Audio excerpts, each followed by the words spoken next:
బోయిన వెంకటేశ్వర్లు. మొన్న క్రాంతినగర్ కాలనీలో జరిగిన ఎలక్షన్ల నేపథ్యంలో నేను కోశాధికారి అభ్యర్థిగా మన రమేష్ అన్న ప్యానెల్లో పోటీ చేయడం జరిగింది. ఈ కార్యక్రమంలో ఎలక్షన్లో దాదాపు ఒక 15 రోజులు ప్రచారం చేసి ఇంటింటికి తిరిగి ప్రజలలో మా యొక్క సమస్యలు ఏమున్నాయి అన్నీ తెలుసుకొని అడిగిన తర్వాత వాళ్ళ కంపల్సరీ మాకు మాట ఇచ్చి మేము కంపల్సరీ మేము గెలిపిస్తామని ఒక మంచి ఆలోచన మమ్మల్ని ముందు నడిపించారు. కాకపోతే ఏమైందంటే ఇక్కడ జరిగిన ఎలక్షన్లో వేరే వర్గానికి చెందిన వ్యక్తులు ఆ వ్యక్తులు ఈ డివిజన్ కాకుండా ఇంకా ఇతర డివిజన్ నుంచి వచ్చి ఈ క్రాంతినగర్ కాలనీలో వాళ్ళు రాజకీయం చేశారు. ఇక్కడ స్టార్టింగ్ నుంచి నేను 2018లోనే ఇక్కడ ఇల్లు కొన్నాను. ఇల్లు కొన్న తర్వాత అప్పుడు కొంచెం డ్రైనేజీలు కానీ మ్యాక్సిమం అప్పటి నుంచి ఇప్పటి వరకు ఎలాంటి ప్రాబ్లం లేకపోలేదు. ఇక్కడ స్థానిక కార్పొరేటర్ బింగి జంగయ్య గారి ఆధ్వర్యంలో అనేక రకాలుగా అభివృద్ధి పనులు చేపట్టడం జరిగింది. దీన్ని దృష్టిలో పెట్టుకొని ముందుకు పోతుంటే ఈ రాజకీయంగా జంగయ్య గారిని ఎదుర్కోలేక ఒక వర్గానికి చెందిన కాంగ్రెస్ పార్టీ నేతలు చాలామంది ఈ డివిజన్లో ప్రచారం చేసి రాజకీయం చేయడం జరిగింది. ఎందుకంటే ఇక్కడ మేము అసలు కమిటీ ఎలక్షన్లు పెట్టినప్పుడు ఆ ఎలక్షన్ కమిటీ వాళ్ళు నిర్ణయం తీసుకున్నారు. ఏంటంటే ఇక్కడ దాదాపు ఒక 600-700 ఇండ్లు ఉన్నాయి. ఇండ్ల యజమానులు మాత్రమే ఓటు వేయడానికి హక్కు కల్పించారు. కాకపోతే ఇక్కడ ఏం జరిగిందంటే మనకు తెలియక మేము ఇండ్లలో పోయి ప్రచారం చేసుకుంటూ ఇండ్ల వాళ్ళ నుండి మాకు ఓటేసి గెలిపించని చేసిన అభివృద్ధి చూడండి అని చెప్తే వాళ్ళు రాజకీయంగా దెబ్బ కొట్టాలని చెప్పి డ్రైనేజ్ పైసలు కానీ ఇంకా వేరే పైసలు కానీ తిన్నారు చేసిర్రు. రేపు వీళ్ళు కూడా అదే చేశారన్న ఉద్దేశంతో వాళ్ళు ఆలోచన క్రియేట్ చేసి ప్రజలను మభ్యపెట్టడం జరిగింది. ఏ ఎలక్షన్లో చూసినా కానీ జస్ట్ కాలనీ ఎలక్షన్స్ ఇవి.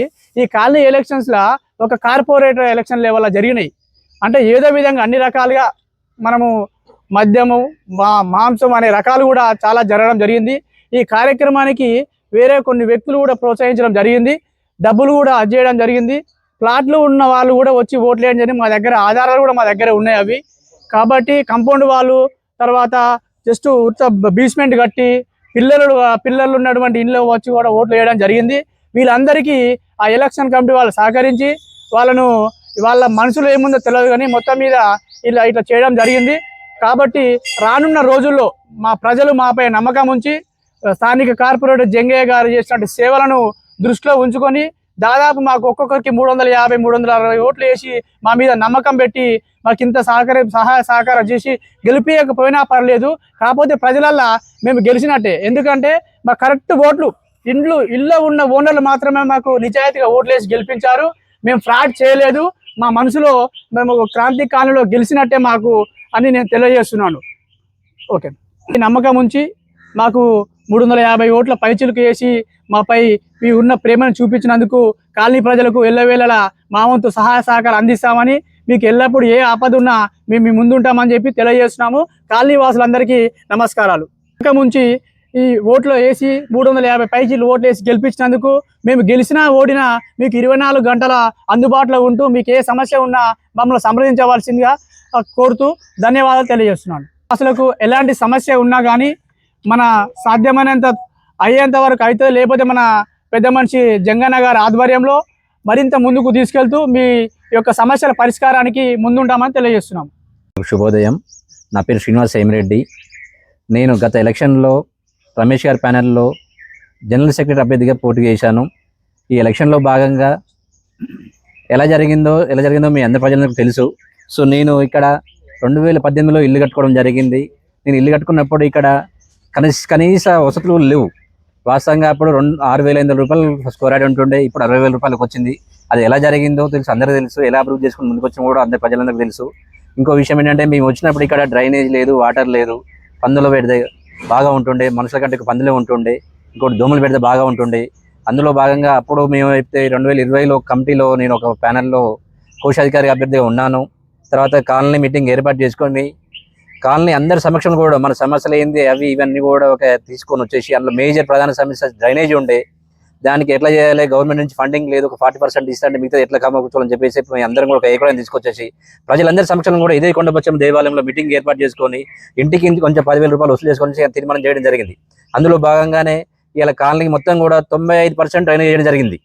దాన్ని తీసుకొని నెగిటివ్ ప్రచారం చేసుకుంటూ వసూలు చేశారు, వసూలు చేసి తిన్నారు అని చేస్తున్నారు. దాని ప్రతి ఒక్క లెక్క కూడా ఇప్పటికి మా దగ్గర ఉంది. మీరు ఎప్పుడు వచ్చినా ఏ టైం వచ్చినా కూడా సిద్ధంగా ఉన్నాం మేము లెక్కలు చెప్పడానికి కూడా. ఇంకొకటి కాంట్రాక్టర్ అప్పట్లో భాగంగా 30 లక్షల రూపాయలు ఇంక ఇవ్వదేళ్ళాం మేము వాళ్ళ కాంట్రాక్టర్కి. సో అవి కూడా ఇవ్వాలి. ఇప్పుడు అది ఎట్లా ఇవ్వాలి ఇంకా కూడా తెలియదు ఆ విషయం కూడా జనాలందరికీ కూడా. కొంతమంది కొత్తగా వచ్చారు, నిన్న వచ్చారు, మొన్న వచ్చారు, వాళ్ళు ఏం చెప్తే పట్టుకొని వచ్చేసి ముందుకు రావడం జరిగింది.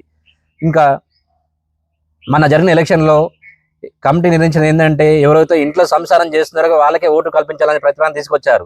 అందులో భాగంగా నేను ఒక నెంబర్ చెప్తాను. ప్లాట్ నెంబర్ 97 రోడ్ నెంబర్ 1లో ఉంది. అది నిన్నగాక మొన్న స్టార్ట్ చేసారు వర్క్. అది ఆ వ్యక్తి వచ్చి ఓటు వేసిపోయాడు. అది కాదా కూడా తెలుసుకోవాల్సిన అవసరం ఉంది. అందులో భాగంగా మేము ఏం చేసామంటే కమిటీ వాళ్ళకు అయితే ఏజెంట్ల వాళ్ళకు ఓటర్ లిస్ట్ ఇచ్చారో అది మాకు ప్రొవైడ్ చేయండి, మేము అందులో చూసుకొని మేము ముందుకు వస్తామంటే కూడా అది మాకు చేయకుండా దాచిపెట్టేదాన్ని, అనాచకంగా చేసేసి దాన్ని అవతకాలు చేసేసి గెలిపోవడం జరిగింది వాళ్ళు. సో దీన్ని దృష్టిలో ఉంచుకొని ప్రజలందరూ కూడా ముందుకెళ్ళాలని చెప్పి కోరుతున్నాను. ధన్యవాదాలు. మేము సంసారం చేసే వాళ్ళకి ఓటర్ కల్పించాలని ప్రతిపాదించారో అందులో భాగంగా కూడా దాన్ని విరుద్ధం కూడా ఓపెన్ ప్లాట్ దగ్గర 20 ఓపెన్ ప్లాట్ వాళ్ళు కూడా ఓటు కల్పించి దాన్ని దొంగసాటుగా ఓటేయడం జరిగింది. దాన్ని మేము ముందుకు తీసుకోవాలని కోరితే వాళ్ళు మాకు ఓటర్ లిస్ట్ ప్రొవైడ్ చేయలేదు. అది ప్రొవైడ్ చేస్తే ఇంకా కూడా మేము అనుకోవడం ఏంటంటే ఇంకొక 50-60 ఓట్లు తేల్తాయని మా ఆలోచన. మీరు దాన్ని ప్రొవైడ్ చేస్తే మేము దాన్ని నిరూపిస్తామని చెప్పి ఈ సందర్భంగా మేము కోరుతున్నాము.